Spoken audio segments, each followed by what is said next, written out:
अब हम आपको उन मल्टीनेशनल कंपनीज के बारे में बताएंगे जिन्होंने पाकिस्तान की सरकार के दबाव में आकर कश्मीर में जिहाद को सही ठहराते हुए पाकिस्तान के समर्थन में ट्वीट कर दिए। इनमें साउथ कोरिया की दो बड़ी कंपनियां हैं, Hyundai और Kia।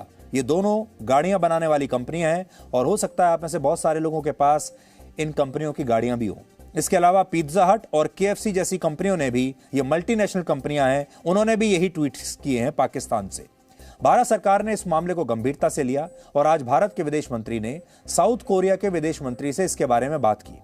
इन मल्टीनेशनल कंपनीज के लिए भारत इतना बड़ा बाजार है कि अगर हमारे देश के लोगों ने इनके प्रोडक्ट्स खरीदने बंद कर दिए तो इन कंपनियों की आर्थिक स्थिति चरमरा जाएगी, इनकी रीढ़ की हड्डी टूट जाएगी। पाकिस्तान हर साल 5 फरवरी को कश्मीर सॉलिडेरिटी डे यानी कश्मीर एकजुटता दिवस मनाता है, जिसकी शुरुआत उसने वर्ष 1990 से की थी।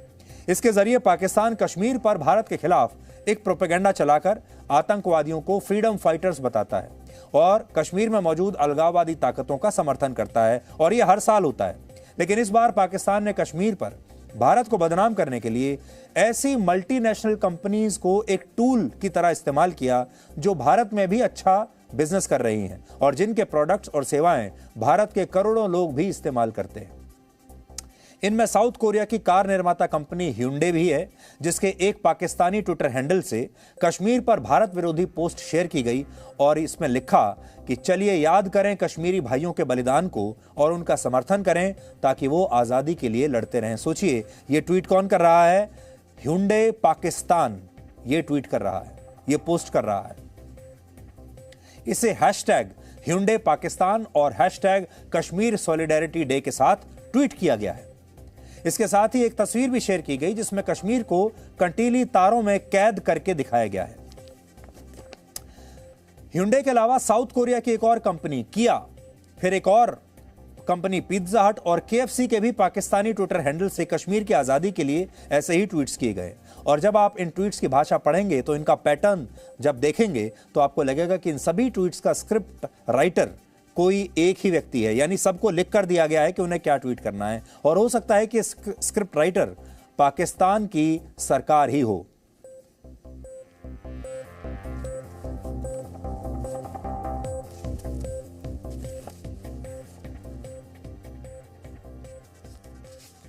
तो ये आपके सामने हम कुछ ट्वीट्स आपको पढ़कर बता रहे हैं जो आपकी स्क्रीन पर थे।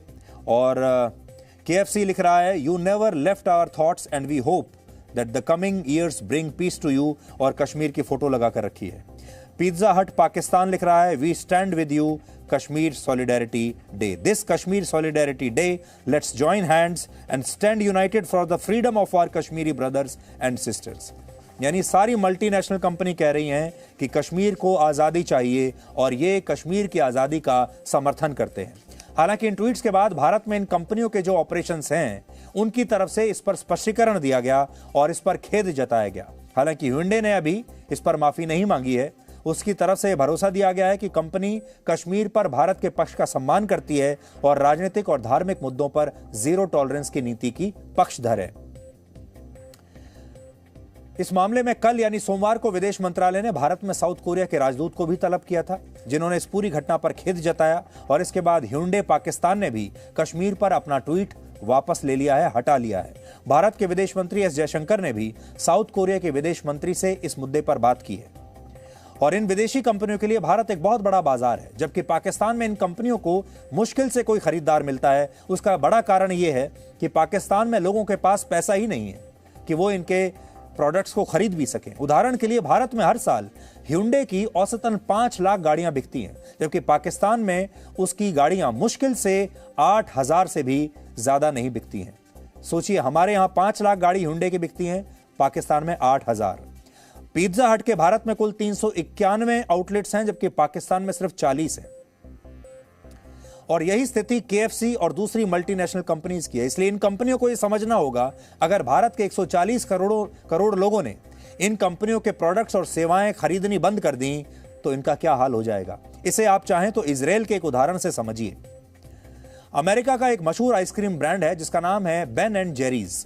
पिछले साल इस कंपनी ने फैसला किया कि वो वर्ष 2023 की शुरुआत से फिलिस्तीन के उन इलाकों में अपनी आइसक्रीम नहीं बेचेगी जहां अब इजराइल के लोग रहते हैं।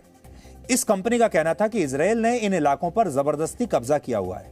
इसके बाद इजरायल की सरकार और वहां के लोगों ने इजरायल तो क्या पूरी दुनिया में इस आइसक्रीम का बहिष्कार करने का फैसला ले लिया और संयुक्त राष्ट्र और अमेरिका में इजरायल के राजदूत ने अमेरिका के उन 35 राज्यों के गवर्नर्स को एक 35 पन्नों का लेटर लिखा जहां इजरायल के बहिष्कार के खिलाफ कानून बनाए गए हैं। यानी इजरायल और वहां के लोग उनके देश का विरोध करने वाली एक कंपनी के खिलाफ पूरी दुनिया में जहां पर भी थे एकजुट होकर खड़े हो गए और इस कंपनी को उन्होंने उसकी नानी याद दिला दी। लेकिन कल्पना कीजिए अगर भारत के लोग Hyundai, किया और KFC जैसी कंपनियों के खिलाफ एकजुट हो गए तो क्या ये कंपनियां किसी और देश से भारत के आंतरिक मामलों पर इस तरह के ट्वीट्स कर पाएंगी? हमें लगता है कि आज इस मामले में भारत ने जिस तरह से रुख दिखाया है वो एक नए अध्याय की शुरुआत है और आज हम अपनी तरफ से ये सुझाव भी देना चाहेंगे कि इन घटनाओं के बाद हो सकता है भविष्य में भारत सरकार विदेशी कंपनियों के साथ एक कॉन्ट्रैक्ट करे।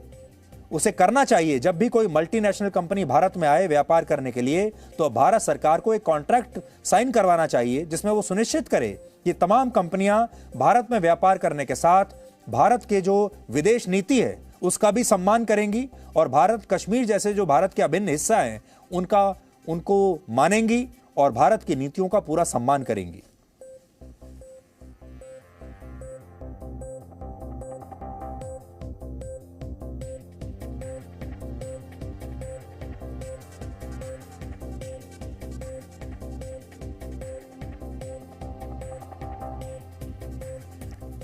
तो जब बड़ी बड़ी जो ये कंपनियां होती हैं, मल्टीनेशनल कंपनियां होती हैं, इन्हें असल में सरकारी नीतियों से दूर रहना चाहिए। इन्हें जो डिप्लोमेटिक मसले हैं, अंतर्राष्ट्रीय मसले हैं, इनसे दूर रहना चाहिए। लेकिन पाकिस्तान की सरकार ने शायद इन कंपनियों पर दबाव डाला होगा कि अगर इन्हें पाकिस्तान में बिजनेस करना है तो इन्हें पाकिस्तान की सरकार की नीतियों को मानना पड़ेगा और मजबूरी में शायद इन्होंने ये किया होगा। ये एक नए अध्याय की शुरुआत है जैसा हमने आपको बताया। Presenting B News app available on Google Play and App Store. Download it now.